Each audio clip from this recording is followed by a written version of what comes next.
Olá, pessoal! Aqui é a professora Vanessa Anguinoni, sou farmacêutica clínica e ortomolecular e seja muito bem-vindo à nossa jornada do equilíbrio metabólico, tratamentos de alta performance.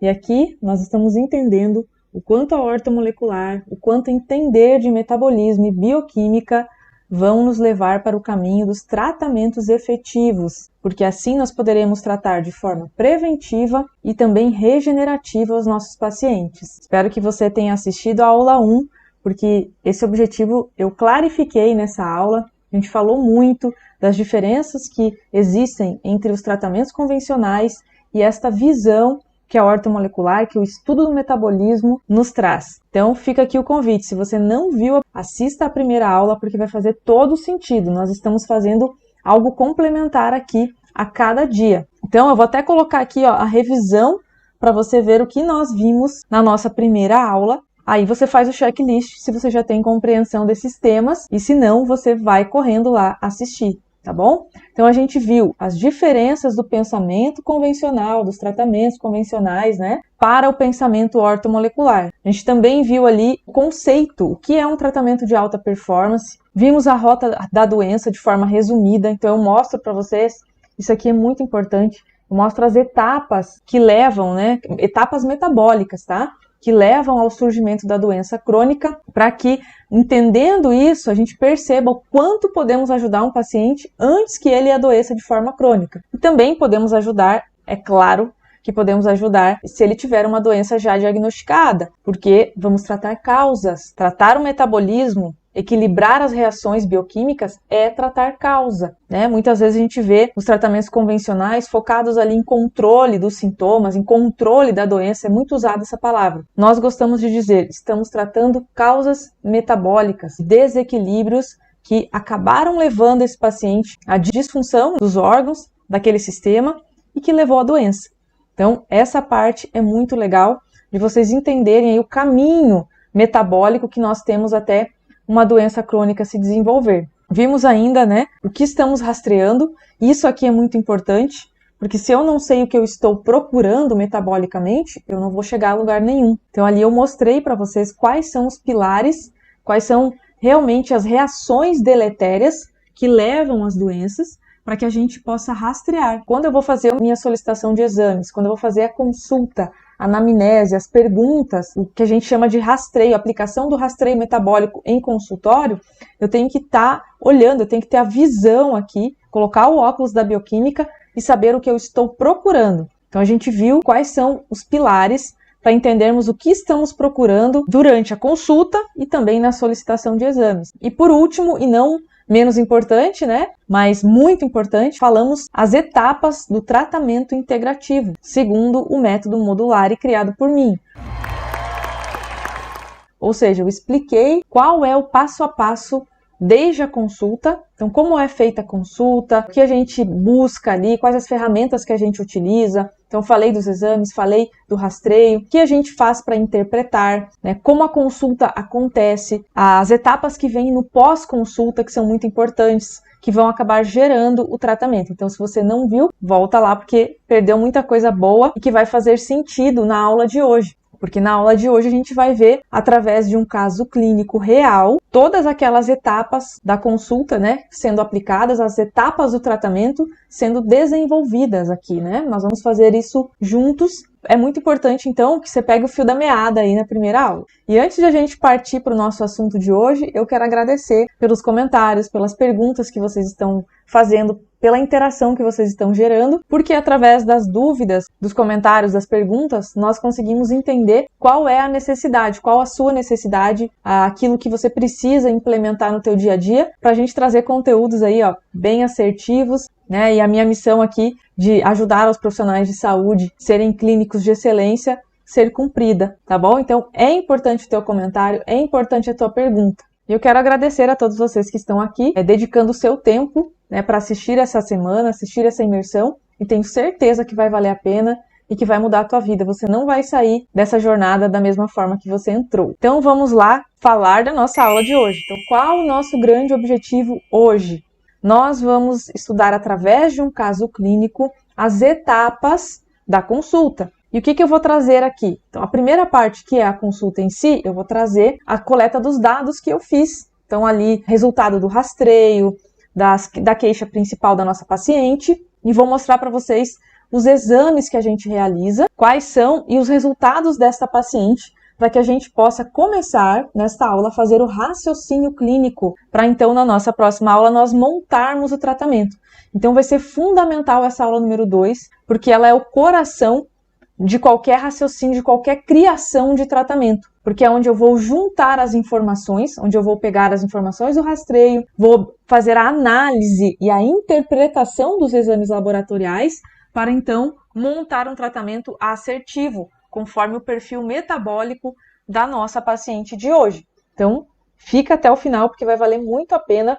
Diz a lenda, né, que o bom clínico é aquele que sabe rastrear, é aquele que sabe de metabolismo, é aquele que entende o que está acontecendo, para daí escolher de forma assertiva qual o tratamento, tá bom? Então, por isso que eu digo que essa parte de raciocinar, de observar, de analisar esses exames é fundamental para você que quer ser uma pessoa resolutiva mesmo, ser um clínico referência, tá bom?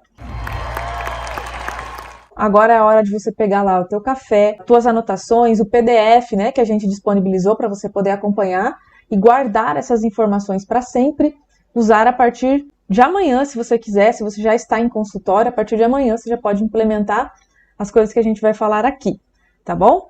Vamos lá então? Vou colocar os slides para vocês do nosso caso. Então está aqui uma paciente XX, né, do sexo feminino, tem 39 anos. Então, vão observando aqui a idade para vocês verem que é uma pessoa jovem. Ninguém aqui vai dizer que 39 anos não é jovem, hein? Nós vamos brigar. Então, é uma pessoa jovem, de 39 anos, uma mulher. E olha só, mais informações interessantes, né? Peso e altura. Por quê? Porque nós precisamos fazer o IMC. Aqui o corretor colocou MIC, né? Mas é IMC. Tá bom? Então, o IMC da nossa paciente é de 29,4. Eu não sei se vocês lembram da tabelinha, né, de índice de massa corpórea, mas até 25, então 24,9 seria a conta da normalidade. Como que a gente faz mesmo o IMC? A altura ao quadrado. Então, a gente faz a altura ao quadrado, então altura vezes altura, guarda esse valor. Pega o peso e divide pelo valor obtido. E aí vai dar uma escala, né? Que a normalidade é de 19 até 25, ou 24,9. Então, a conta, né? Essa divisão, ela tem que dar nessa faixa para ser normalidade.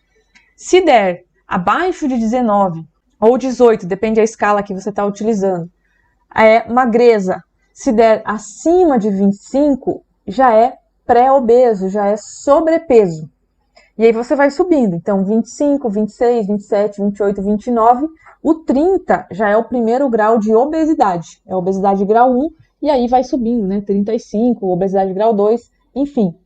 A nossa paciente, então, ela está com sobrepeso, com IMC de 29, então não é um sobrepeso mínimo, é o sobrepeso máximo. Próximo passo dela é a obesidade, tá bom? Então vão guardando aí o perfil.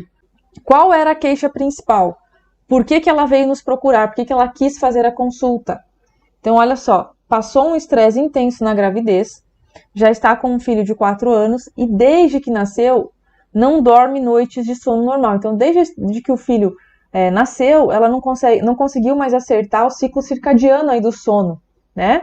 Antes disso, dormia, mas acordava cansada. Então, já havia um problema. Então, o problema não foi a gravidez, né? Assim, a gravidez é que foi o gatilho. Não, a gravidez talvez foi a gota d'água, né?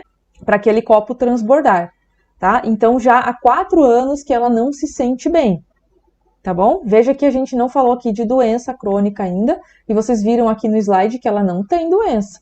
Não tem nada, não tem diagnóstico de doença. Vocês vão ver ali que não encaixa, tá? Pelos exames, em nenhuma doença crônica, tá bom? Agora, ela está longe de ser saudável, vocês vão concluir isso. Então, aquela janela que eu falei na primeira aula, que existe, onde eu tenho uma pessoa que é saudável aqui e a doença aqui, e aí a gente vai observar que existe um grande caminho até que alguma doença crônica se desenvolva. E esse limbo onde a pessoa não está doente, mas também não está bem, é onde nós vamos atuar com mais intensidade e vamos preencher uma lacuna, porque os tratamentos convencionais não foram feitos para tratar desequilíbrios, eles foram feitos para tratar doenças, tá bom?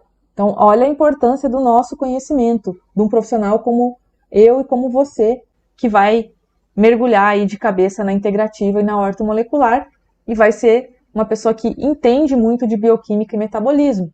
Voltando aqui, então, 4 anos já que ela não está bem, desde que nasceu não dorme noites de sono normal, antes disso já não tinha lá um sono bem reparador, sente que envelheceu de forma acelerada nesses 4 anos. Memória e atenção comprometidas, apagões, a ponto de esquecer o nome do filho. Então veja que existe um comprometimento aqui grande, né, de memória. Isso é um cansaço extremo que provoca. A gente vai ver aqui que os exames vão mostrar, os exames não vão esconder nada, tá? A gente vai descobrir o que está acontecendo aí ao olhar os exames, tá? Então vamos lá. Dores articulares e musculares, sensação de desmaio, né? Então tudo para ela, assim, até a aparência dela era de cansaço, né? Quando ela entrou no consultório e sentou ali, uma aparência de muito cansaço, aquela pessoa que você olha mesmo e fala, nossa, falta energia, falta ânimo de vida, né? Então foi essa a sensação que eu tive, porque a gente tem aquilo que o paciente fala, né? As anotações que nós vamos fazendo e a nossa observação do paciente, né? Olhando para ele, observando como se comporta, como fala, né? Se tem olheiras intensas ou não, aquilo que a gente consegue ver ali, observando na hora da consulta. E aí veio a pergunta, que faz parte ali da minha anamnese, se tem diagnóstico de doença crônica ou comorbidades. Então, olha só, não tem doença crônica. Não toma, portanto, medicamentos, tá? Eu faço a pergunta dos medicamentos, mas para adiante na nossa anamnese aqui da modular. Então, vai ter a pergunta da doença crônica e vai ter a pergunta de medicamento, porque às vezes a pessoa está fazendo automedicação, é importante falar isso, né? Eu, como farmacêutico, fico com essas questões em mente. Então, ela não estava tomando de forma crônica e continuada nenhum medicamento. De vez em quando tomava algum analgésico quando tinha muita dor, mas nada de forma constante, tá bom? É importante falar isso porque nós precisamos observar o uso de medicamentos para avaliar até interações e algumas questões de reações adversas que acontecem, né? Ter essa informação é importantíssimo. Então, a queixa principal, vamos para o estilo de vida. Então, eu gosto de coletar essas informações, né? Para a gente analisar como que é o comportamento no dia a dia. Lembrando vocês que saúde se constrói no dia a dia. Aquilo que eu falei na primeira aula, manutenção. Então, não é uma coisa que eu vou fazer um tratamento, não, eu vou fazer uma mudança no estilo de vida, vou tomar, né, vou utilizar as ferramentas de tratamento, mas o paciente precisa ser avaliado enquanto hábitos, porque provavelmente uma pessoa que não está bem não tem os melhores hábitos, tá? Se fosse uma pessoa extremamente rigorosa, os conhecimentos de saúde, de como criar uma saúde no dia a dia, não estaria nessa situação aqui. Provavelmente não sabe se alimentar, provavelmente não tem rotina estabelecida há anos aí de exercício. Vocês vão ver que ela começou há pouco tempo, tá? Ela vai falar aqui que ela tá fazendo exercício, mas começou faz pouco. Então começou porque viu que estava, assim, indo de mal a pior a vida, né? Então, essa parte é muito importante porque nós temos que fazer educação em saúde. Não tem como.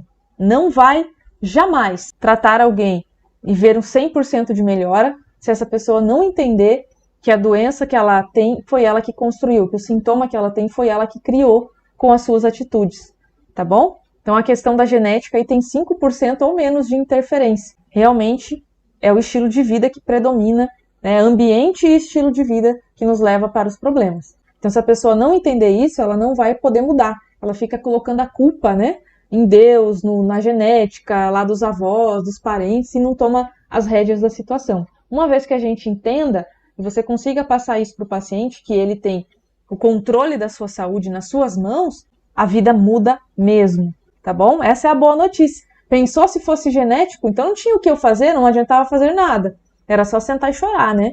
Porque é genético. Agora, se a gente tem as rédeas da situação, aí a conversa é outra e a gente pode mudar a nossa vida, tá bom? Então, estilo de vida, dorme às 21 e acorda às 5. Ótimo! Então, aquele sintoma que ela tem de dormir mal não tem a ver com um hábito de dormir de madrugada, de trocar a noite pelo dia. Então, a gente vê aqui que é um problema realmente aí metabólico, que não é um hábito que está provocando nela uma falta de equilíbrio do sono, tá? Ela vai dormir no melhor horário e acorda no melhor horário. E dorme aqui a conta dá 8 horas. Então, se ela dormisse bem, seria perfeito.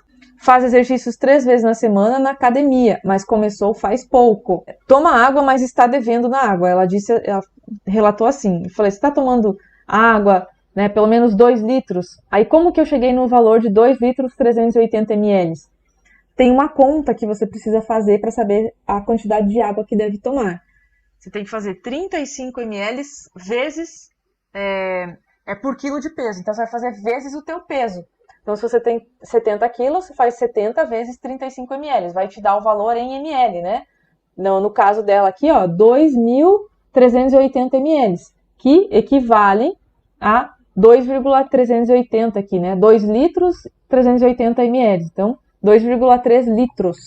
Não fuma e nem consome álcool e tem uma alimentação convencional. Ou seja, quando eu coloco assim uma alimentação convencional, não está sabendo se alimentar, tá bom? Porque se fosse uma alimentação saudável, eu colocaria assim, alimentação funcional, que é uma alimentação onde a pessoa tem consciência de que ultraprocessados, industrializados devem ser minimamente utilizados no seu dia a dia.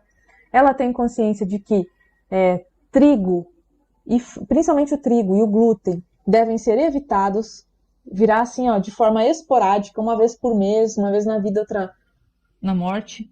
Farináceos devem ser comidos com muito controle. O prato tem que estar formado 60% de vegetais, o restante uma proteína boa, um carboidrato e gordura boa. Então eu não vou falar aqui, né, a nossa finalidade da aula não é a professora ficar explicando a alimentação funcional, mas sim, a professora estudou sobre isso, tá? Eu fiz curso, eu li livros, né, de alimentação funcional. Por quê? Qual é o conceito? É que o alimento seja o teu medicamento, que o alimento não deve ser alergênico, que o alimento não deve ser mucogênico, como é o leite, por exemplo, leite e derivados. O alimento ele não deve ser de difícil digestão. Então, claro que existem as individualidades que você vai precisar prestar atenção. Tem pessoas que são alérgicas a ovo, e ovo é um excelente alimento, né? Se a gente for olhar a composição nutricional. Tem todos os aminoácidos, é proteico, vai ter lá algumas vitaminas, tal, alguns antioxidantes. É um bom alimento. Só que, se eu tiver alergia ou intolerância, vai me fazer mal, vai me inflamar, vai dificultar a minha digestão. Então, deve ser evitado por mim. Então, além daqueles alimentos que nós já sabemos que nem deveríamos comer aquilo, porque são produtos alimentícios, por exemplo, refrigerante, não tem desculpa para tomar, não me venham com refrigerante zero. Aquilo ali é pura química e o corpo tem que processar o tempo todo aquelas porcarias que ali dentro estão. Tá bom? Então, não estou pensando em açúcar apenas, estou pensando em composição do alimento. Corante, conservante, produto químico. Não é só isso. Não é só tirar os piores alimentos. É também entender a individualidade. Já fica o primeiro ponto aí. Poxa, eu não entendo de alimentação, professora. Então, você tem que passar a entender. Isso faz parte dos estudos do metabolismo. Então, entender de alimentação funcional para poder orientar os pacientes. Tá? Eu passo, vocês vão ver ali que eu vou comentar. Eu comentei na primeira aula, né? Que eu passo um arquivo sobre alimentação funcional, os alimentos construtivos, intermediários e destrutivos. Porque é fundamental que o paciente comece a mudar a sua alimentação. É fundamental. É insubstituível. Aquela historinha de fazer exercício para poder comer, gente, eu tenho vontade de pegar a cara e bater dos dois lados, assim, quem fala essa bobagem. Que não seja um profissional de saúde, né? Uma pessoa leiga, tudo mais, a gente até releva. Um profissional de saúde falar isso demonstra total falta de conhecimento metabólico. Então, exercício é fundamental e é insubstituível.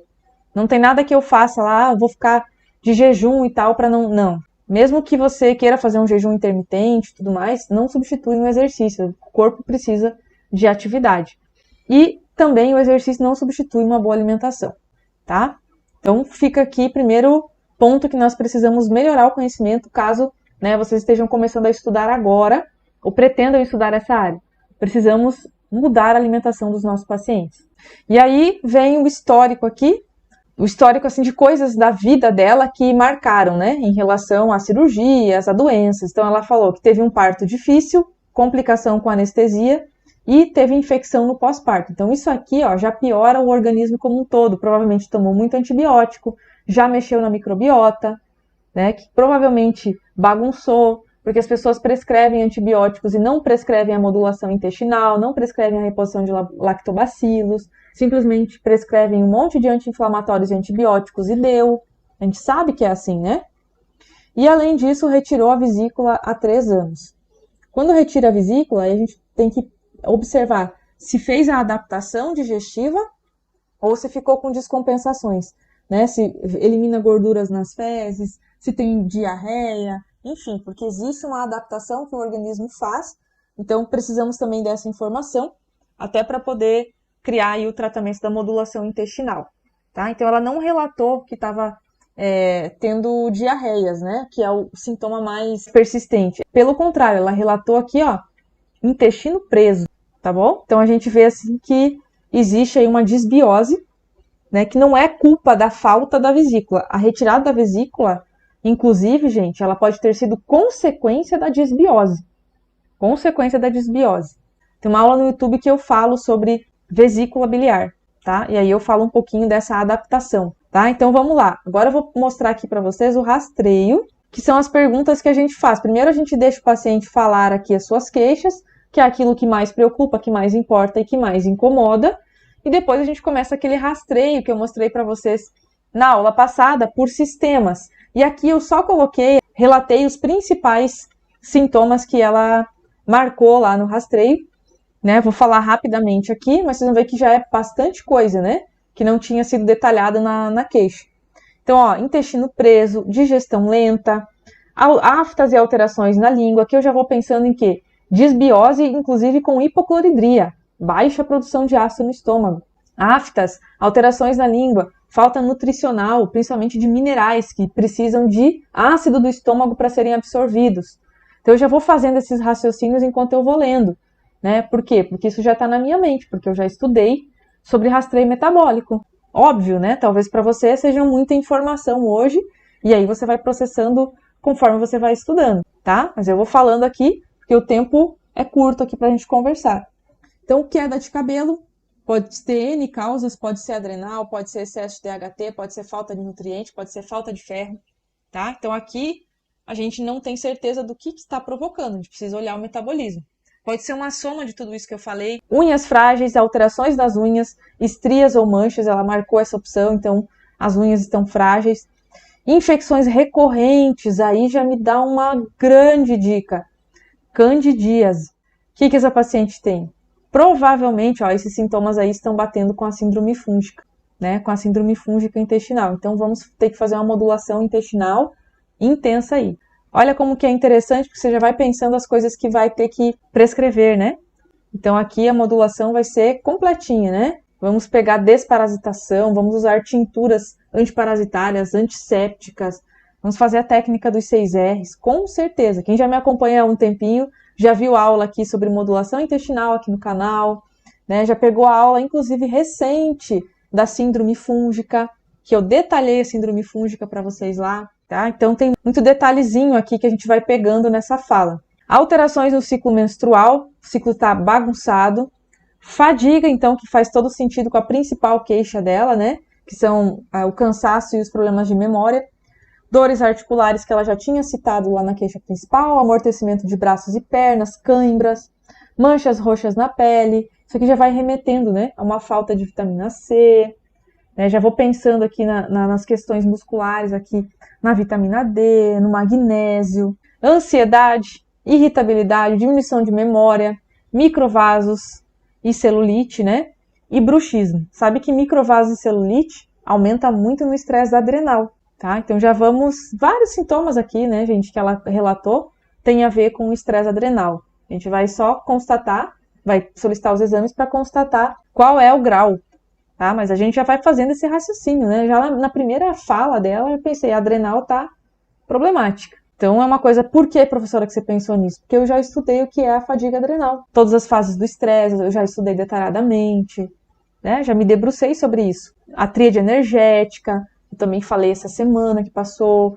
Então eu tô sempre trazendo esses conteúdos bem relevantes aqui para vocês. Então Então, essa foi a coleta de forma resumida, tá? Colocando os pontos principais aqui, porque eu sei que o nosso tempo é curto e temos muito o que dizer. E aí, lá no consultório, a gente faz a microscopia, tá? A microscopia, ela tem o interesse de mostrar a célula, o formato e o comportamento. É um teste in vivo e in vitro. Então, vai ter uma que eu vou olhar a hemácia e a outra fase que eu vou olhar a gota coagulada, né? Então, eu vou esperar coagular. Aqui, quando a gente coleta a hemácia, ainda elas estão em movimento, elas estão vivas ainda por um tempinho. E a gente vai olhando o comportamento, vai olhando o formato da hemácia e vai olhando a matriz ao redor. Como é campo claro, ele não vai me mostrar todos os detalhes de matriz que um microscópio de campo escuro poderia mostrar, mas me resolve muito bem o campo claro, eu já consigo ver bastante coisas. Então, vou colocar aqui a foto das hemácias da paciente. Vamos lá. Sem corante, tá? A gente faz em vivo mesmo, tira a gota de sangue, coloca na lâmina, a lamínula em cima, objetiva de 100 e olha o que está acontecendo, tá? Então, olha aí. Para aqueles que gostam, né, de hematologia, vocês já observaram que essas hemácias não estão normais, né, gente? O que é uma hemácia normal? Não sei se tem alguma aqui, vamos procurar. Ó, redondinha assim, né? Uma hemácia normal seria essa redondinha aqui. E o que é isso aqui cheio de espícula? Né? São as hemácias crenadas, tá? Então, alteração, equinócitos ou hemácias crenadas caracterizam-se pela presença de pequenos espículos ao redor da hemácia, aparecem geralmente com artefatos de técnica se você estiver estocando. Nós estamos pegando um sangue que foi estocado? Não, nós acabamos de colher. A gente colhe e já vai para o microscópio. Então, não pode ser artefato, tá? Então, qual é a outra opção? Deficiência de ATP, insuficiência renal e ou hepática, e queimaduras também estão associadas a essas alterações. Eu acho que minha paciente não tem insuficiência renal, ela não apresenta, né, assim, queixas. O que pode ser além disso aqui? Deficiência de ATP? Com certeza. A absorção comprometida agora começou a fazer sentido. Essas alterações podem estar associadas com anemias por deficiência de ferro, preste atenção nisso, deficiência de ferro, B12, ácido fólico e vitamina C, tá? E uma absorção comprometida. Deixa eu ver se eu coloquei mais informações. O fenômeno de Rouleau é esse aglomeramento. Então, além de nós termos uma hemácia, estão vendo? Cheia de espículos, nós temos ainda Rouleau. O que é o Rouleau? Empilhamento de hemácia. Deixa eu ver, como estaria um exame normal? Tá aqui um exame normal. Isso aqui é sujidade da lâmina ou da lamínula, tá? Mas olha um exame normal, quase normal, né? Que aqui tem uma variaçãozinha de hemácias ainda. É que é difícil achar um normal nos pacientes que têm queixa, né? Que é os que vêm no consultório. Então, olha só, uma hemácia uma borda bem definida, que parece uma bala soft, que é o formato bom e normal da hemácia. E elas não estão grudadas, estão observando aqui? Que elas estão espalhadas aqui, ó. Agora, olha da paciente aqui. Uma grudada na outra, uma em cima da outra, aglomeramento, Rouleau, empilhamento. Então, o fenômeno de Rouleau. As hemácias se aderem como se fossem pilhas de moedas, diminuindo a capacidade de transportar o oxigênio. Então, o transporte de oxigênio está comprometido. Diminuindo a capacidade, então, de transportar, sendo um grau mais avançado que o da agregação, tá? Então, a agregação também é ruim, mas o empilhamento é pior. Esse fenômeno acontece geralmente em pacientes com disbiose associada à alteração da permeabilidade. Vocês vão comprovar isso aqui olhando o hemograma, tá? O leucograma. Vocês vão comprovar isso aqui. Então, associado à alteração da permeabilidade intestinal ou até por dietas hiperproteicas, tá? A perda da seletividade da membrana intestinal permite a passagem de proteínas de alto peso molecular para a circulação. Isso aqui é o conceito de intestino permeável, né? Deixa passar proteínas para a corrente sanguínea. E essas proteínas normalmente têm carga negativa, atraindo as hemácias que têm carga positiva. Em consequência desses fatos, aumenta-se a viscosidade do sangue, podendo acarretar em problemas como disfunção endotelial, hipertensão e aumento no risco cardiovascular. E aí, clinicamente, essa situação pode se manifestar por fadiga e letargia, tá? Então, um pH que mude a eletricidade também da hemácia também provoca Rouleau, ou seja, um processo inflamatório crônico, assim, um organismo mais inflamado, ele também vai gerar essas hemácias aí crenadas, e principalmente o rouleau. Olha aqui, tem mais informação aqui sobre o rouleau, vamos lá. A presença de macromoléculas no sangue pode repercutir sobre o sistema imunológico, pois as mesmas funcionam como antígenos que estimulam a formação de anticorpos, base fisiológica da alergia alimentar. Então, as mesmas também podem formar imunocomplexo circulante, agindo como fatores desencadeadores de patologias autoimunes. Então, esse é um ambiente, ó, esse aqui é um ambiente favorável ao surgimento de doenças autoimunes. É isso que está falando aqui. Então, possíveis causas do rouleau: hipocloridria, que é o mais frequente, que é a falta de ácido no estômago para fazer uma correta digestão. Hipercloridria também pode causar, que é mais raro. Dieta pobre em B12 e ácido fólico, dieta rica em lipídios e proteínas, também pode causar o rouleau. A avaliação do fenômeno deve ser feita nos 2 a 3 minutos iniciais, né? Então, por isso que eu falei, tira o sangue e já vai para o microscópio. Caso contrário, resulta em difícil interpretação, já que começa a coagulação do sangue, tá? Então, este sangue aqui já está nos contando que o metabolismo não vai bem. Outra coisa que provoca essas espículas ou a hemácia crenada: presença de parasitas, tá? Presença de parasitas. Então, nós sabemos já um indicativo de que tem parasitas no organismo, tá bom? Outra coisa que vocês observam aqui é a matriz celular, que não dá para ver como no microscópio de campo escuro, mas existem aqui resíduos, ó. Tem uma matriz mais cheia de resíduo. Ó, a diferença dessa matriz para essa, tá? Não sei se conseguem ver, porque eu já tô com o olho bem treinado, né? Microcristais de colesterol aqui, esses verde-limão.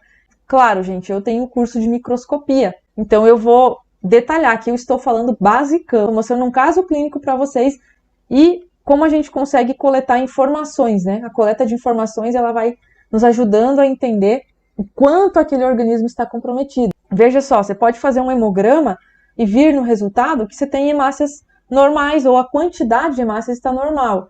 Agora, eu olho para essas hemácias, por mais que tenha hemácias na lâmina, essas hemácias estão comprometidas. Você acha que uma hemácia toda torta, ela vai cumprir a sua função? Tá? Um rouleau, né? Uma fila de hemácias, a hora que passar por um microvaso, para chegar lá na retina, para chegar bem nas extremidades, na microcirculação dos capilares do corpo, você acha que vai oxigenar bem uma hemácia grudada na outra? Tá? Então, essas informações são bem interessantes para entender o tal do cansaço e a tal da fadiga que está acometendo a paciente. E aí, o segundo exame a gente chama de HLB in vitro, que é a gota coagulada. Então, enquanto eu estou olhando a hemácia, eu deixei já 2 a 3 gotas ali coagulando, para que eu possa olhar na objetiva de 40 e aí ver o comportamento do processo de coagulação. Então, vou colocar para vocês o resultado da paciente versus o normal. Então, isso aqui é um sangue coagulado onde não tem estresse oxidativo. O objetivo do HLB é olhar o estresse oxidativo, tá? Então, não tem estresse oxidativo, olha só, não tem buracos. Então, quando o sangue vai coagulando, vai formando aqui, ó, a fibrina, essas linhas escuras, né, pretinhas aqui, é um processo de coagulação perfeito. Isso aqui eu tirei de uma criança. Não tem estresse oxidativo aqui, né?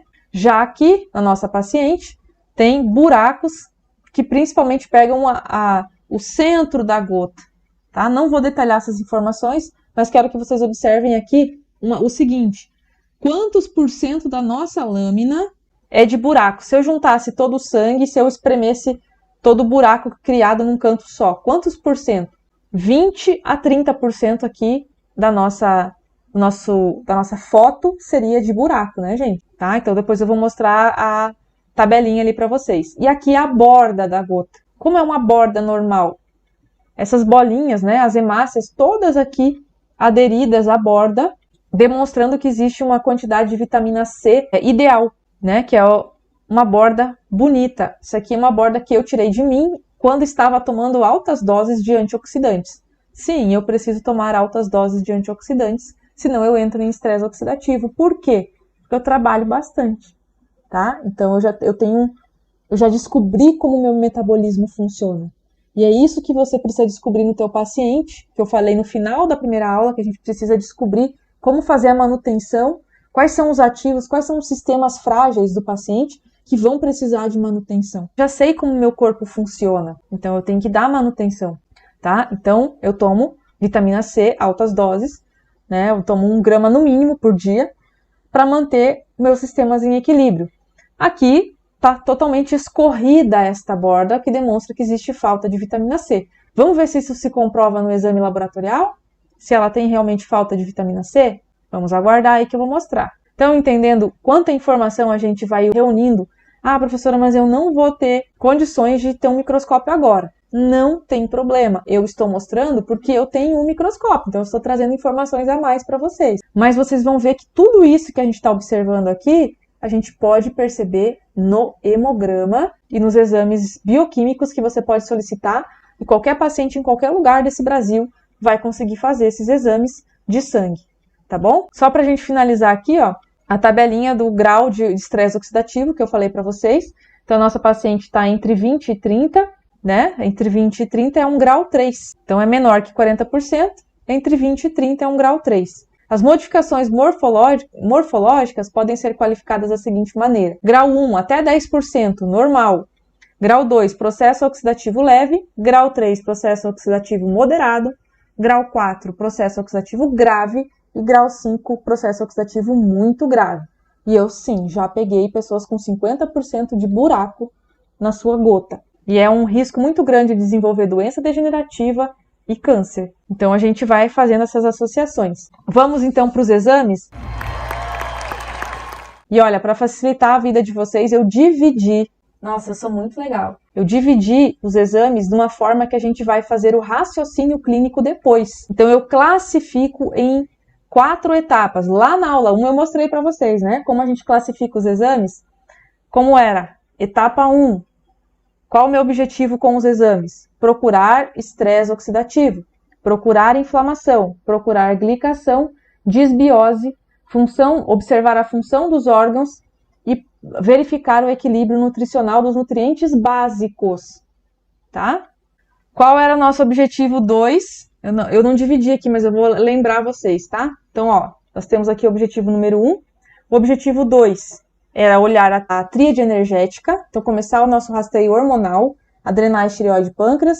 Terceiro objetivo, olhar os eixos específicos, feminino ou masculino, né? Então, olhar os hormônios. E número 4, algumas informações de doença crônica específicas. Pegaram essa ideia? Então, agora eu vou colocar os exames justamente nessa ordem. Primeiro, os exames é para identificar as causas bioquímicas dos desequilíbrios, que são estes pilares. E tá aqui, ó, para não dizer que eu não sou muito legal. Tá dividido já o que o exame mostra. Então, a gente está procurando o quê? Se ela tem glicação, se ela tem inflamação, se ela tem estresse oxidativo, se ela tem disbiose, se ela tem os órgãos básicos, os órgãos importantes funcionando adequadamente. Então, função de fígado, função de rins, função cardiovascular, avaliação da oxigenação, vitaminas e minerais. Pegaram? Então, esse é o passo número 1. Então, vamos lá. Vamos anotando o que acontece no metabolismo dela. Primeira pergunta, ela tem glicação? A hemoglobina glicada dela está em 6. Qual é o ideal? E olha só, agora eu quero que vocês prestem atenção nos slides que eu deixei aqui. Eu vou colocar o valor de resultado, eu vou colocar o valor de referência do exame dela, e eu quero lembrá-los de que cada laboratório pode utilizar um kit diferente para dosar o exame, então você tem que olhar qual é o valor de referência do seu paciente. Vai ter gente que vai ficar assim, nossa, a professora digitou tudo, vou só copiar. Pode dar muito errado. Vocês têm que lembrar disso, né? Tem aqui o laboratório, no caso da PCR aqui, era o normal aqui, ó, deixa eu mostrar. O normal aqui para ela era abaixo de 1. Tem laboratórios que o normal é abaixo de 0,1. Então, vocês nunca podem negligenciar nisso. E aí, eu deixei aqui qual o valor ideal. Aqui está valor de referência, aqui está o valor otimizado de quem entende de metabolismo. E tem um espaço para comentários, para algo que seja importante eu falar aqui, mas que alunos que estudam comigo dentro da plataforma, né, que fazem os meus cursos de formação, a gente coloca ali as informações para cada exame. E aí, quando eu vou dando a aula, eu digo para os alunos assim, eu vou fazer uma aula agora e vocês vão anotar nos comentários as sacadas que vocês vão ter dos exames, para deixar anotado, para a hora que você tiver com os exames do paciente, você ter a anotação do lado. Não dá para decorar tudo de cara. Você não vai fazer isso, você não vai conseguir decorar todas as informações importantes sobre os exames. Você vai precisar recorrer às anotações. Então é bom que você tenha já um arquivo no teu dia a dia, onde você coloca o valor do paciente, já está ali o valor de referência, você só acerta os valores de referência caso o kit mude, né, do laboratório, e você já sabe quais são os quartis ideais, quais são os valores ideais, o que aquele exame representa, o que ele está demonstrando, porque você está com as anotações. Não vamos detalhar todos os exames aqui, eu vou falar aquilo que é importante de cada exame para a gente seguir, né, porque a gente precisa ainda fazer a nossa aula de montagem de tratamento, a gente precisa otimizar aqui a nossa aula, que ó, já está longa, porque eu falo muito, né? Se deixar, eu falo muito. Mas são informações aí que, para nós montarmos o tratamento na nossa próxima aula, nós vamos ter que saber. Porque, afinal, eu vou montar o tratamento com base em causas, não com base em queixas. Lembram? Nós não vamos inverter a lógica aqui. Ah, ela tem insônia, dá um passiflora para ela, não sei o que. Peraí, qual é a causa da insônia dela? Ah, ela tem dor muscular, então vamos dar analgésico, mesmo que seja uma cúrcuma, né?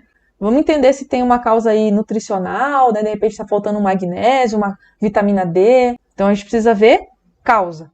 Que está a hemoglobina glicada dela. Qual é o ideal? Abaixo de 5. Por quê? Porque acima de 5 já tem uma glicemia média de pré-diabetes. Vocês vão comprovar isso lá na frente. Hemoglobina glicada tem que estar abaixo de 5. Ah, mas está 5,3. Não está legal. Imagina tá em 6. Provavelmente está pré-diabética, tá? A gente vai comprovar quando falarmos do eixo do pâncreas, onde eu vou mostrar a glicemia, a insulina, a gente vai avaliar melhor. Aqui nós estamos avaliando glicação, presença de EIGES, de produto de glicação. A hemoglobina é apenas uma proteína. Todas as proteínas estão afetadas pela glicação. E a glicação faz o quê? Destrói as proteínas. Proteína glicada é proteína inútil. Você quer envelhecer, ficar bem velho? Começa a glicar o colágeno. Vai cair tudo, mulherada.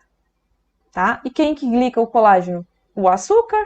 Você está comendo excesso de açúcar e quer se manter jovem e não ter flacidez? Vai ser difícil. Tá bom? Então, a glicação é venenosa para o colágeno. Avaliando a inflamação. Será que ela tem inflamação? Aqui era para ser tem estresse inflamatório, tá? Opa! É isso aí, tá? Era para ser inflamação crônica sistêmica ou estresse inflamatório. Lembrando que estes também são marcadores de função cardíaca. Então, quer dizer que se eu tiver inflamação crônica sistêmica, eu vou aumentar meu risco cardíaco? Bem-vindo, tá? É o principal sistema afetado pela inflamação. Por isso que a gente tem como maior causa de morte sistema cardiovascular, porque a maioria das pessoas está inflamada e com disbiose.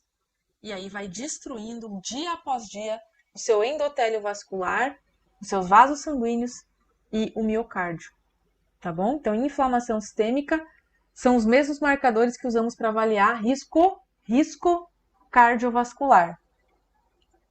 Vamos lá, PCR dela 2,2. Significa que tem um risco cardíaco moderado, que tem uma inflamação moderada. Ferritina. É um marcador inflamatório, professor, ou é um marcador de estoque de ferro? As duas coisas. Então, aqui, a gente estaria procurando ferritina alta. Então, ferritina alta é sinal de inflamação. Mas a gente viu que ela não tem ferritina alta. Pelo contrário, ela tem muito baixa, uma ferritina terrível, terrivelmente baixa, tá? Então isso aqui vai ficar para nossa análise posterior, porque aí a gente está falando dos estoques de ferro e da oxigenação do corpo. Aí eu quero que vocês lembrem das hemácias crenadas. Fibrinogênio está ok, está entre 200 e 300, que é o valor ideal. Homocisteína, que é um marcador de AVC infarto, que é um lixo metabólico. Não sei se vocês já ouviram falar da homocisteína, tem mais de uma aula de homocisteína no canal do YouTube, para vocês verem depois. Eu falo sobre ela. Ela é um lixo metabólico. É um lixo que surge a partir do metabolismo dos aminoácidos.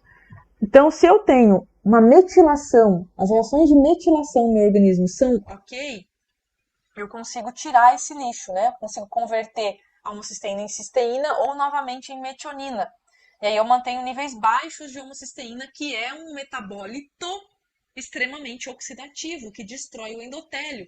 Por isso que quanto mais homocisteína, maior o risco de infarto e AVC, tá bom? Então aqui a homocisteína dela não está fora do valor de referência, mas está fora dos valores ótimos para baixar o risco. Qual o valor ótimo? Abaixo de 9, e ainda tem muitos estudos dizendo que tem que estar abaixo de 7,5. A dela está em 10,8. E aí eu abro um parênteses. Para a gente poder fazer as reações de metilação funcionarem, a gente precisa ter a vitamina B12 metilada e o ácido fólico na forma de metilfolato. Então a gente precisa ter enzimas de metilação funcionando para poder entrar no ciclo da destoxificação aí da homocisteína. Então já liga o alerta que se a pessoa tiver falta de B12, pode subir a homocisteína.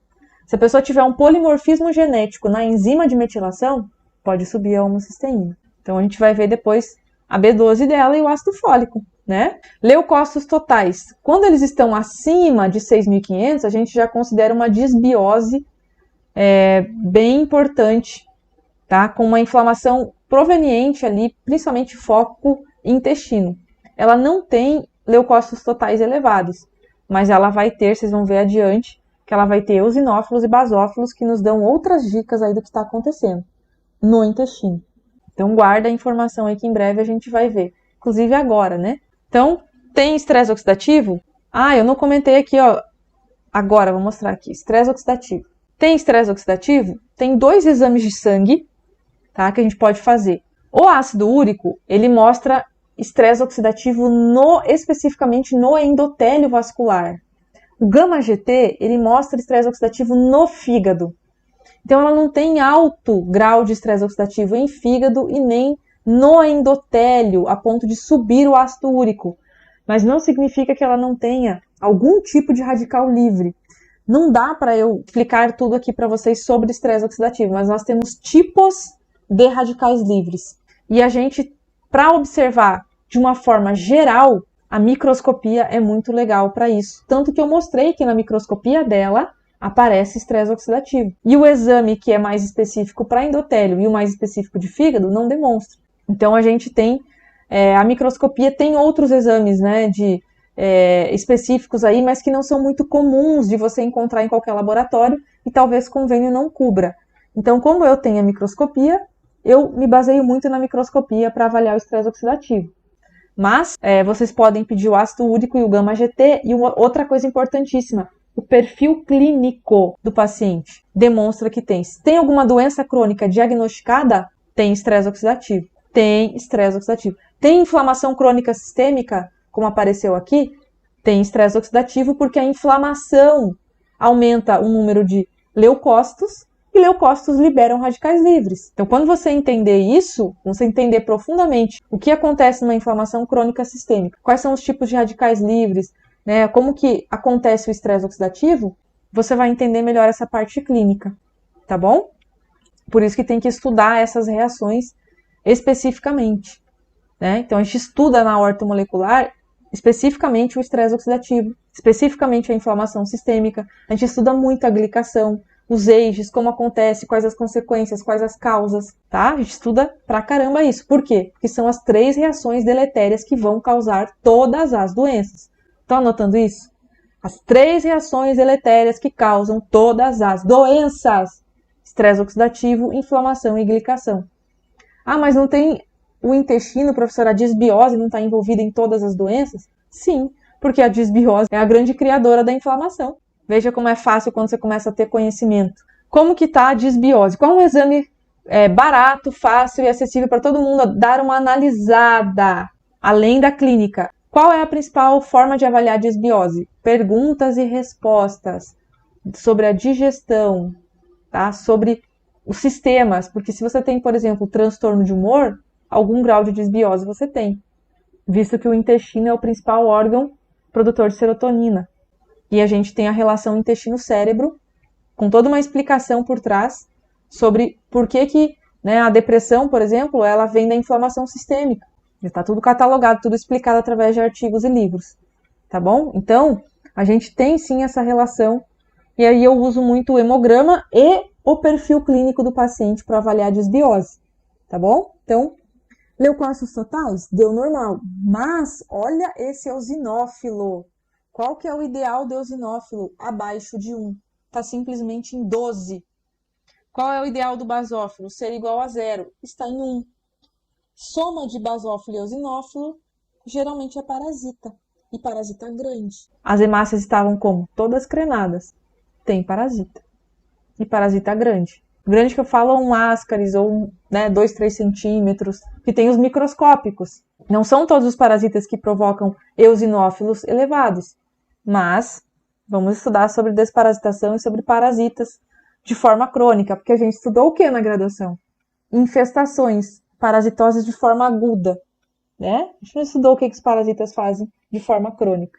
Pois é, bem-vindos à nossa realidade aí de formação. E aí a gente não tem problemas aqui com plaquetas, os demais valores aqui não tem nada que chame atenção. Mas aqui já mostrou que a coisa não vai muito bem, não. O que pode elevar os eosinófilos? Leaky gut, alergias e intolerâncias alimentares. Então não é só parasita. O que mais? Precisamos ver funções dos órgãos. Precisamos ver fígado, vias biliares. O TGO e o TGP, gente, qual que é o ideal? Menor que 20, mas até 25 não é preocupante. Então aqui deu um 22, está no amarelo, né? Mas não vai nos preocupar aqui, a função de fígado está prejudicada. Não. Rins, função de rins também não estão prejudicadas, tá? Inclusive a creatinina está muito boa. E a ureia demonstra uma coisinha aqui pra gente. Tem baixo consumo proteico, tá? Quando o rim está ok, a gente usa a ureia para avaliar consumo de proteína, tá? Então, por que você falou quando o rim está ok? Porque senão é óbvio que se não estiver fazendo filtração vai subir a ureia, daí a gente não tem como dizer que é da ingesta, porque aí já tem um problema renal, é o acúmulo. Então, quando a creatinina está boa, está ótima, a gente olha para a ureia com uma pesquisa assim, até 30 tem uma boa ingestão proteica, né? 30, um atleta, até 35. Acima de 35, tá comendo proteína demais. Só que a dela tá muito longe do 30, tá mais perto do 20, né? Então pode ter uma ingesta um pouco maior de proteína. E vamos olhar o triglicerídeo para ver como é que tá a ingesta dos carboidratos, né? Sabe que triglicerídeo demonstra a ingesta principalmente de gordura? Não, de carboidratos, tá bom? E gordura fica pro IMC. Não tem excesso de consumo de proteína, não tem excesso de consumo de açúcar. O que tá comendo em excesso que tá com sobrepeso quase obeso? Folhas de alface aqui não é. É gordura, né, gente? Afinal, ninguém fica com sobrepeso se não ingerir mais calorias do que queima, tá? Por mais lento que seja teu metabolismo, se você começar a ingerir menos calorias do que o teu corpo precisa para se manter, você vai emagrecer. Matemática, né? Tá bom? Que mais? Vamos avaliar aqui risco cardiovascular. Risco cardiovascular. Já falamos que os marcadores de estresse oxidativo e inflamação crônica sistêmica também demonstram risco cardiovascular. Inclusive, um detalhe, tá? Que eu não falei porque a gente não tem tempo de detalhar tudo. O ácido úrico, preste atenção nisso. O ácido úrico é um preditor de síndrome metabólica. Ele é um antioxidante e quando ele aumenta é porque existe um estresse oxidativo intenso no endotélio. Então, por isso que o ácido úrico é um marcador precoce de pessoas que são candidatas a terem hipertensão e síndrome metabólica. Por isso que eu coloquei essa observação aqui. Marcadores de estresse oxidativo e de inflamação crônica sistêmica também demonstram risco cardíaco. E o que mais que pode demonstrar o risco cardíaco? A lipoproteína A, que é o LDL já oxidado, que no caso dela está dentro do normal. Colesterol, só o valor específico de cada coisa? Não, principalmente as relações, tá? Existe uma aula minha sobre perfil lipídico no YouTube.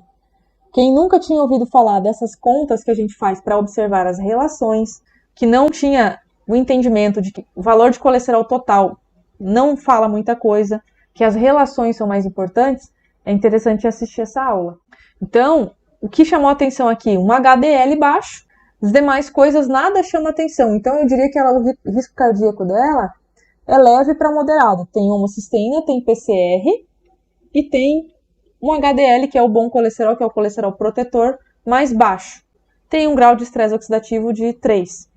Então existe um risco cardíaco, mas poderia estar muito pior.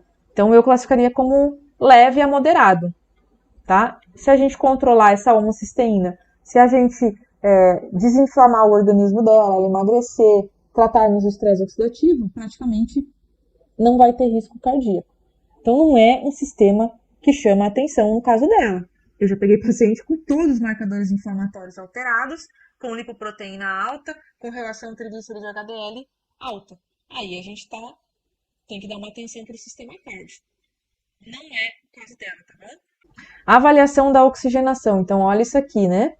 A avaliação da oxigenação. Ela tem hemácias normais aqui, ó, no hemograma. Tá vendo? 4,2 e uma hemoglobina de 12. Mas como estão as hemácias dela na nossa lâmina? Estão péssimas. Então, ela tem hemácias, mas elas são hemácias disfuncionais, tá? Não vão oxigenar direito. Além disso, nós temos um RDW, que aí o RDW conta pra gente que existe variação do tamanho e do tipo de hemácia, porque o RDW é justamente o controle de qualidade da hemácia. Então, se a hemácia, uma sai grande, a outra sai pequena, uma sai bem redonda, a outra sai amassada, uma sai toda torta, não tem controle de qualidade. Aí o RDW sobe. E isso demonstra pra gente o quê? Faltam nutrientes. Existe uma falta energética nesse organismo. E a gente já sabe, pelo sintoma, por tudo que a gente já conversou até agora, né? Então o RDW só veio para comprovar que as hemácias estão todas fora de padrão. Então, se você não tivesse microscópio, você ia bater o olho no RDW e falar, poxa vida, essas hemácias não tão legais. Pode até ter uma hemácia normal, uma hemoglobina normal, os demais marcadores aí dentro da normalidade, mas essas hemácias não estão com a função de 100% não, tá variando muito. E o ferro, olha isso, gente. Tanto o ferro quanto a ferritina estão baixíssimos. Como que alguém vai ter energia, pelo amor de Deus, para fazer alguma coisa na vida com ferro e uma ferritina dessa? Tenta me explicar. Se o ferro, primeiro, que ele faz a ligação com o oxigênio na hemácia. Como é que oxigena com ferro desse? Segundo, o ferro é importante para a tireoide, para ela ter um metabolismo legal. E o ferro é importante na cadeia respiratória para a construção do ATP. Lá no transporte, né? No complexo 3, se não me engano, é dependente de ferro para fazer a produção do ATP. E aí? Essa pessoa, olha, falta de ferro, gente, é tontura ao levantar, fica tudo escuro. Chega uma hora que dá um cansaço.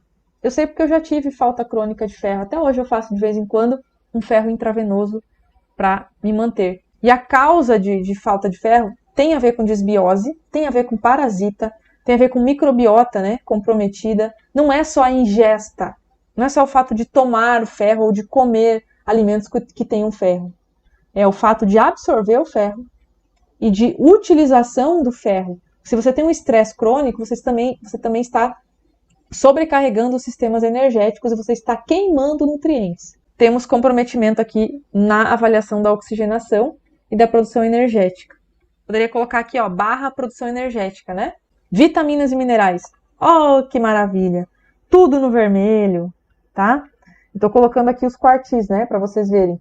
Então, se vocês fizerem a conta usando os quartis, vocês vão ver que todas que eu marquei aqui não estão dentro do quartil ideal. Ó, B12 abaixo de 500. O único que está normal é o ácido fólico, tá? Vitamina D devia estar em 60, está em 43. Olha, lembra que eu falei para vocês guardarem sobre a vitamina C? Tá? Vitamina C aqui, nem conseguiram dosar direito para poder colocar aqui. Então, nem conseguiram, ele fez um exame assim, menor que 1, não consigo dosar, deve estar, tipo, muito baixinha. E lá na nossa análise da lâmina, da microscopia, a gente viu a borda toda escorrida, que demonstra uma falta grande de vitamina C. Tá? Então, o exame só comprovou. E aí a gente tem magnésio, não está no quartil ideal, o ferro baixíssimo, né? A vitamina E não está otimizada, deveria estar acima de 15, vitamina A está deficiente, e aí a gente tem um selênio bem no limite, aqui meio que sobrando. Então é o único que ela tem concentração alta que a gente precisa prestar atenção para não colocar na fórmula, porque selênio, preste atenção, selênio em excesso é cardiotóxico, tá bom? Então a gente tem que respeitar os valores plasmáticos, não é dose na receita, que vai me dizer se tá bom o selênio de alguém, é que tá no sangue. Ah, professora, mas eu sei que o mineralograma do cabelo é o ideal para avaliar metais e minerais. O sangue não diz completamente a verdade sobre isso. Só que o sangue é o transportador. Se você não tem nem transporte de uma coisa, como é que você quer ter na célula? Então, é fácil acesso, faz em qualquer laboratório e os convênios cobrem. Mineralograma do cabelo, temos problemas, né? De acesso e de cobertura. E vai custar um custo a mais. No mínimo vai pagar uns 350 a 400 reais. Olha, eu tô desatualizada, porque faz tempo que eu não peço. Mas sim, é o padrão ouro, tá? Se o paciente não tiver problema, se dinheiro para ele não for problema, toca pau, vamos pedir mineralograma do cabelo, que aí nós estamos top, porque aí nós vamos ver a quantidade de minerais dentro da célula, a quantidade de metais tóxicos dentro da célula. Padrão ouro, tá bom? Mineralograma do cabelo. Beleza, os pilares? Vamos para os eixos hormonais. Tríade energética entrando em cena. Tireoide. Nada que chamou atenção aqui. E ela tá quase obesa, tá? Aí o povo fala que é a tireoide. No caso dela, não. Tá? Ela tem um TSH dentro do ideal, ela tem um T3 livre adequado. Agora, tá funcionando esse hormônio? Aí eu já não sei. Por que, professora, você não acha que não tá funcionando? Porque tem glicação, tem estresse oxidativo. Essas duas coisas comprometem receptores. Então eu posso estar produzindo um hormônio e eu não estou conseguindo que esse hormônio ligue no seu receptor. Isso se chama resistência hormonal. Tá bom? Então eu não posso, mesmo ela tendo uma tireoide maravilhosa, eu não posso garantir que está funcionando o hormônio T3 e T4. Só posso garantir que está produzindo corretamente e tem uma concentração boa no sangue. O paratormônio também não tem autoimunidade e não tem T3 reverso alto, né, que está roubando aí o T3.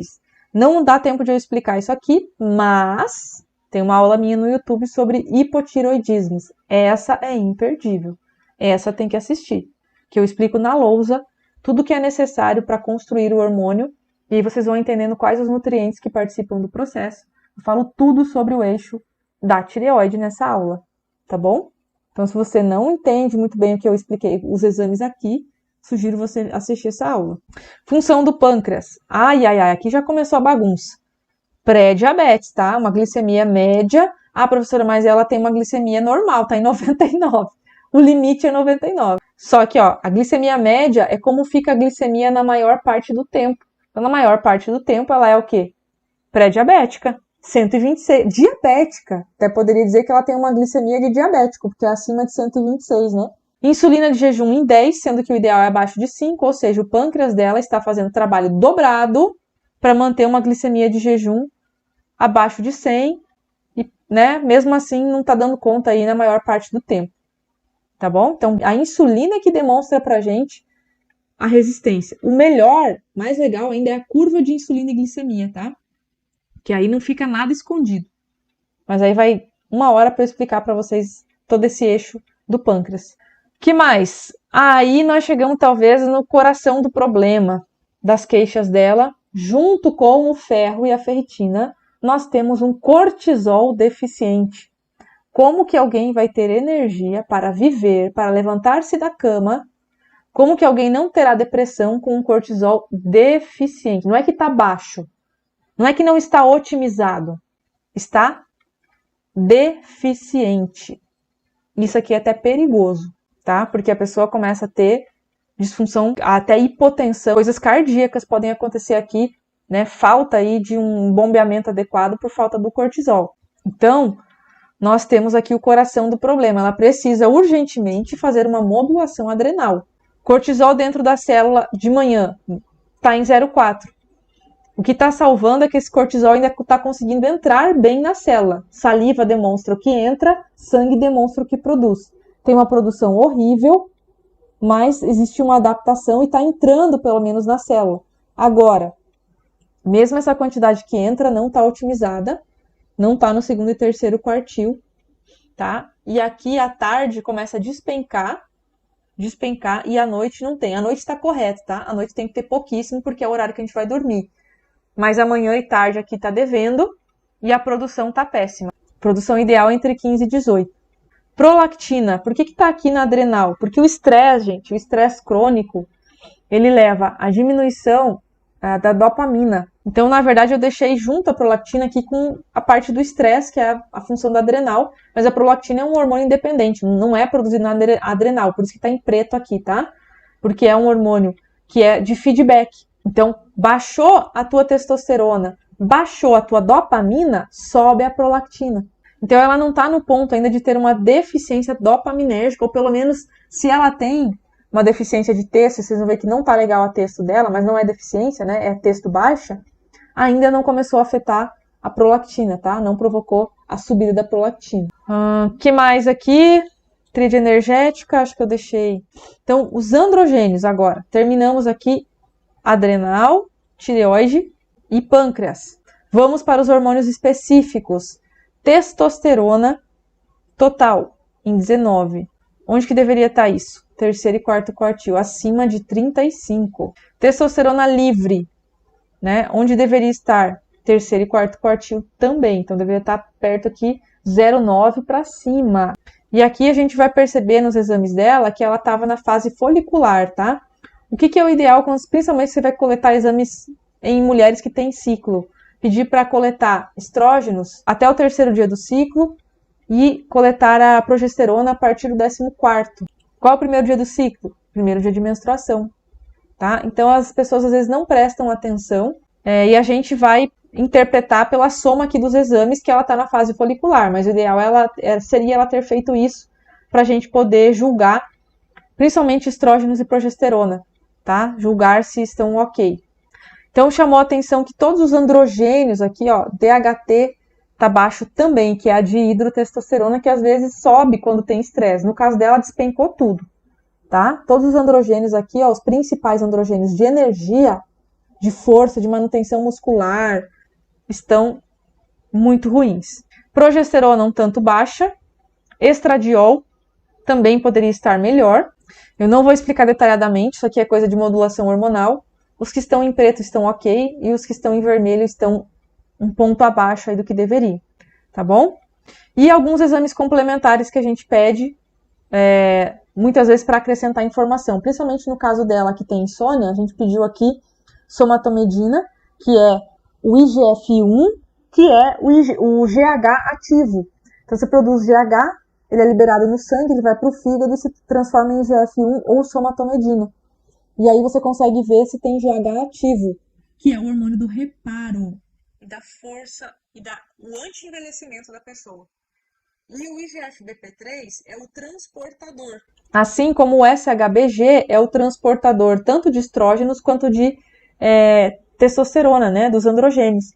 Então, se ele tiver muito alto, ele sequestra o hormônio. Se ele tiver muito baixo, ele deixa muito hormônio livre, e o hormônio muito livre é metabolizado muito rápido. Então, por isso que tem que estar entre o primeiro e o segundo quartil, para não estar muito alto, mas também o valor mínimo não seria legal, tá? Então, o ideal do SHBG é manter um segundo quartil da vida. O IGF-BP3 também é ideal entre o terceiro e o quarto quartil, então ela tem uma certa baixa, né, de IGF-1. Que horário que é produzido IGF-1? Justamente no horário do sono, aquele horáriozinho da noite ali. Então, tem que ter um sono reparador para você produzir o hormônio anti-envelhecimento. Lembra da fala dela? Parece que eu envelheci muito em 4 anos. O sono está comprometendo a produção de IGF-1 ideal, tá? Que seria mais perto do limite superior. Então, por isso que essa paciente tinha convênio, né? Por isso que a gente pediu uma lista completa. A lista mínima tem 37. Aí já não entrariam algumas coisas aqui, né? E aqui eu aproveitei que ela tinha convênio e a gente pediu quase 50 exames. E aí eu gosto de pedir os marcadores principais de câncer de mama, câncer de útero e câncer de intestino, para a gente já tirar isso da frente. E a G6PD eu peço para a gente ver se vai poder fazer ozônio, tá bom? Aí teria que explicar, né? Esse é um marcador dentro da hemácia, que é bem importante quando faz o ozônio, que a pessoa tenha essa enzima funcionando de forma ok, que ela não tenha deficiência dessa enzima para o efeito do ozônio não ser maléfico, não ser deletério. Tá? Não vou explicar detalhes aqui, não dá tempo, já estamos mais de 1 hora aqui de aula. Então, qual que era o objetivo? Eu mostrar os exames para vocês e fazer esse resumão aqui, ó. Porque esse resumão vai nos ajudar a montar o tratamento. Porque eu vou montar o tratamento respondendo essas perguntas. Então, tem estresse oxidativo? Sim, apareceu na microscopia e através do perfil clínico. Então, eu vou ter que colocar antioxidante, certo? Tem inflamação? Sim, apareceu PCR e homocisteína. Então, eu vou ter que modular a homocisteína e colocar ativos que diminuam o PCR. Tem glicação? Sim, então eu vou ter que pensar no eixo do pâncreas. Aí, juntando a informação aqui com a tríade energética, eu percebo que o pâncreas, a gente precisa tratar a resistência insulínica, tá? Tem que tratar a resistência insulínica. Tem desbiose ou problemas no trato gastrointestinal? Sim, tem eosinófilo, tem basófilo, tem perfil clínico condizente com desbiose, inclusive com síndrome fúngica. Tem deficiências nutricionais? Um monte, só o ácido fólico é que estava otimizado. Ah, e o selênio, né, que a gente tem que tomar cuidado para não prescrever selênio, porque ela já está no limite. Tinha disfunções nos sistemas? Sim, falta de oxigenação, ferro e ferritina baixos, RDW bagunçado, fígado e rins, ok. Cardio, a gente vai se concentrar na homocisteína e na PCR. Segundo passo, olhar a tríade energética. Tinha problema na tríade energética?